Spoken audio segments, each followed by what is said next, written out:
咁我哋咧就會去到咧雙問題啦。單問題同雙問題個分別咧，其實冇咩特別嘅，即係單問題就係得一個問嘅問題點啦。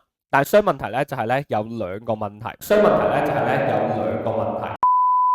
即係最近咧，我個 friend 咧就同我即係訴苦，咁佢咧就話咧佢女朋友就有一日咧就問咗佢一個問題：我今日有乜唔同啊？咁啊，通常女人問得呢啲嘢都大鑊嘅，唔通答你今日靚咗咩？係咪？咪換咗耳環啊？啊唔係啦，OK，換咗個底妝都唔係，一講化妝品就大鑊啦，眼影，然之後又講眉啦，又唔知講咩遮瑕啦，咁樣諸如此類，根本就答唔到嘅。咁跟住佢就問咗第二個嘅問題，咁你到底咧愛唔愛我啦？我哋就會話啦，呢一類咧就叫雙問題。講咧佢就會將兩個問號擺埋喺同一句句子入邊嘅，可以睇睇下邊嘅。追溯並解釋20世紀香港同埋中國嘅關係。追溯其實即係 fall back， 解釋咧係要講個原因出嚟嘅 why。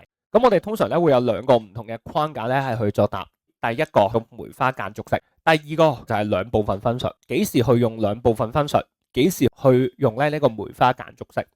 如果你講兩部分分述嘅話，先我哋會寫引言 A， 最後咧就總結啦。引言啦，同樣都係 intro， 會做 A，B 嘅結構啦。而家雙問題，咁我幾時用梅花間竹？幾時用兩部分分述呢？係一睇生活化嘅例子啦，就話啦，我今日有啲咩唔同係嘛？答嘅話就係答我個耳仔有咩唔同，我隻眼有咩唔同，我個口有咩唔同，我個鼻有咩唔同啊？我問你愛定唔愛我，你梗係答我愛你啦。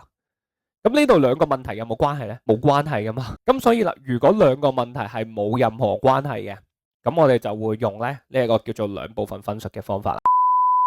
西德嘅政治改革同埋軍事影響都係冇關係噶嘛，所以我哋呢一條題目咧，我哋就會先答 part one，就係寫晒所有嘅成因；答 part two 就係答咧呢個 impact 啦，影響啦。